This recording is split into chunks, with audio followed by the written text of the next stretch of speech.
Bonjour et bienvenue sur Computer Scientists.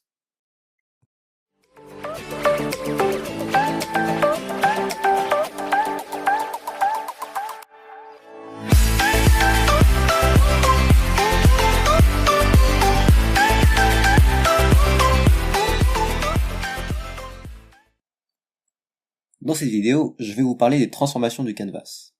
En fait, il s'agit de modifier le système de coordonnées des pixels. Pour vous montrer l'effet de chaque fonction, nous travaillerons sur ce dessin, qui est défini dans ce fichier.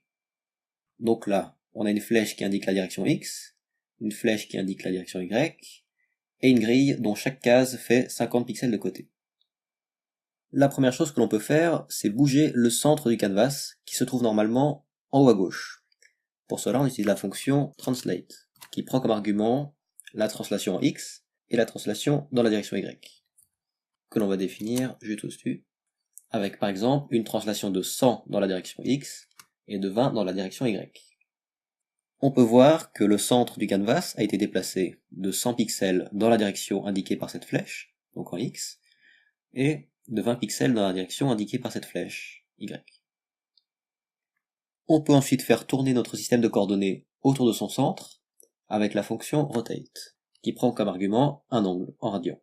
Par exemple, on va faire tourner le canvas d'un vingtième d'un tour complet. Et donc on peut voir que le canvas a tourné dans le sens des aiguilles d'une montre, autour de son centre. Si par exemple, on essaye de faire la rotation avant la translation, donc on masque la translation pour l'instant, on voit que la rotation s'est faite à partir de l'ancien centre. Maintenant, si on ajoute une translation uniquement dans la direction X, on va voir qu'elle va se faire dans la nouvelle direction, comme ceci. On va rétablir comme tout à l'heure. On peut ensuite agrandir ou rétrécir le canvas dans la direction X ou Y. On utilise pour cela la fonction scale, qui prend comme argument le coefficient d'agrandissement dans la direction X et le coefficient d'agrandissement dans la direction Y. On va les définir au-dessus. Par exemple ici, on va faire un agrandissement de 2 dans la direction X et garder la direction Y telle qu'elle. Et donc, on voit bien que le centre a été conservé, la rotation a été conservée, et on a juste agrandi dans cette direction. Il existe aussi une fonction qui permet de regrouper les trois premières. Il s'agit de transform. Donc on va mettre ça en commentaire. Pour l'instant, je mets ces arguments-là, je vous expliquerai leur signification juste après. Donc avec ces arguments-là, rien ne change. En fait, les deux derniers arguments correspondent à la translation. Donc si on met ici tx et ty, on peut voir le même résultat qu'avec la fonction translate. Ensuite, ces deux premiers arguments correspondent à la nouvelle direction x. Donc ici, elle est conservée puisque la nouvelle direction x correspond à 1 dans la direction x et 0 dans la direction y.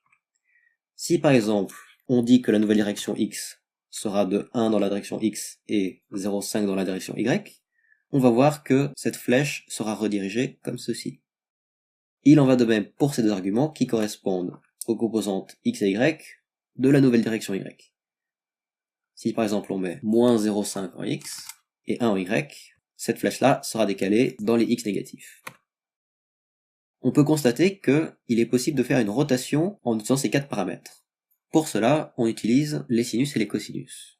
Et on peut voir que le résultat est le même qu'avec la fonction rotate effectuée après translate.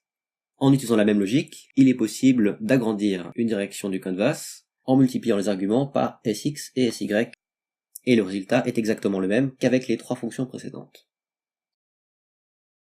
Les deux dernières fonctions que nous allons voir sont save et restore.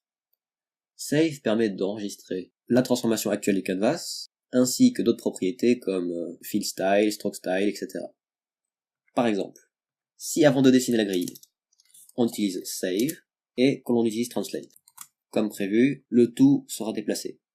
Si maintenant, après avoir dessiné la grille, on utilise restore, le reste du dessin sera fait à la position d'origine. Merci d'avoir regardé cette vidéo sur les transformations du canvas. N'hésitez pas à regarder les autres vidéos sur le JavaScript et on l'espère à très bientôt.